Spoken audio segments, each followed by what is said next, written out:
My name's James and I play drums.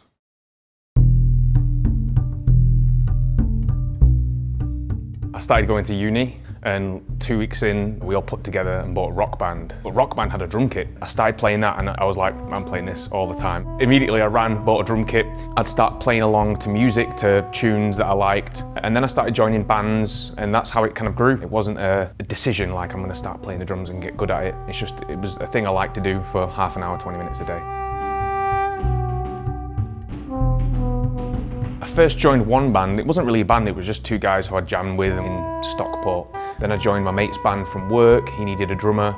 And then I joined Goldjacks. It felt like, oh, this is a real band. One gig at night and day that we sold out, and there was people, I'm sure someone was on someone's shoulders, and I was like, that's cool.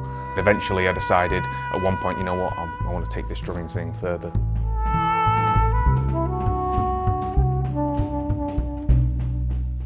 I hit my mid-20s, I started to feel more and more that I want to find a better quality of life. So then I looked at my life and I thought, what here is the thing I'm most jazzed up about, and it was drumming. I started looking into drummers who did it for a living. I started looking at professional musicians.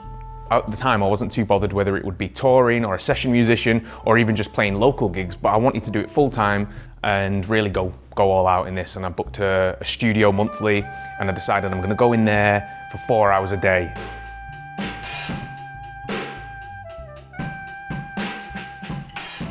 The reason for 4 hours a day is I was into all the books about high performance and how to get up to mastery level of whatever you're doing.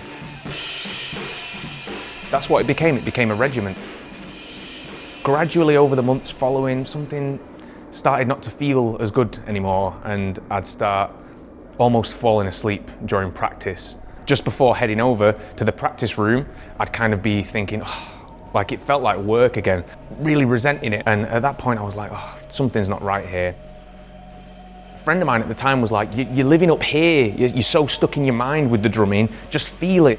At this point I realized I'm just grasping it too much, making it into a job instead of a passion, and the love for it was gone. And eventually I decided to take a step back.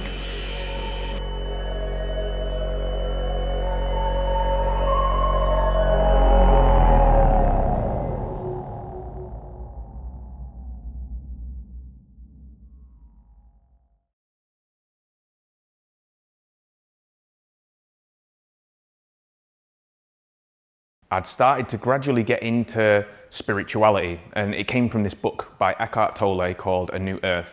And in it he talks about the ego, he talks about the fact that there's this idea of ourself and how it's perceived by other people that runs our life and our decisions moment to moment. And it had some resonance and I was like, there's something in this. And the more I got into that, the more I realized that this is where I need to be putting my attention, in going inwards, seeing what's there, seeing what's beyond me trying to become a success. Because what will I find at the end of that success? What will I find, what happiness is to be there that isn't here right now? And I'm cashing in all this time that I'm miserable at the drums with the expectation that eventually I'll hit happiness. It's almost like this happiness retirement, and it didn't feel right. And this, what he was talking about, felt right.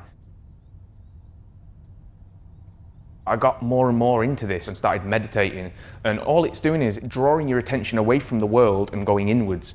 Ultimately, we're going out there trying to reach for stuff because we feel a certain way. So instead of trying to deal with the feeling directly, we're going outwards and thinking, if I get this, the feeling will be better. And instead, it's like, well, no, go in, feel the feeling, make friends with it, and that's the route to find happiness and contentment. And there came a moment where I started just playing on my practice pad, and I was just not really thinking about it, just playing and grooving. And one of my friends was like, that sounds really good. You've never played like that before. Because I wasn't really focusing on it. I didn't put too much pressure on what I was doing. I was just playing, and literally meaning playing as if I was a kid playing in the sand, as it's play, it's not work. This understanding, this feeling of going inward and realizing what's important from the inside and not what happens on the outside means that you can be integrated into drumming.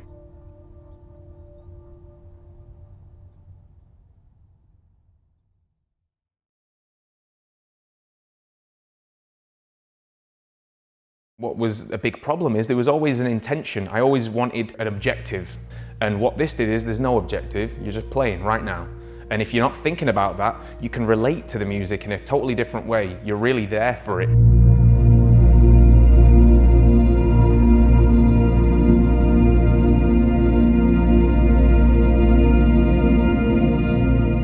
This journey showed me that it's not about being a good drummer in the future. You have the potential to make anything you play sound good right now. And it's not about adding anything to you, it's instead taking away these layers of mind. And what you're gonna find me doing here is me guiding you through these different explorations of your mind and your body while you're playing on the drums. There's more space for a relationship to the sound, to the musicians you're playing with, to the feeling of playing the drums. It's made all the difference. And Awaken the Drummer is about sharing that.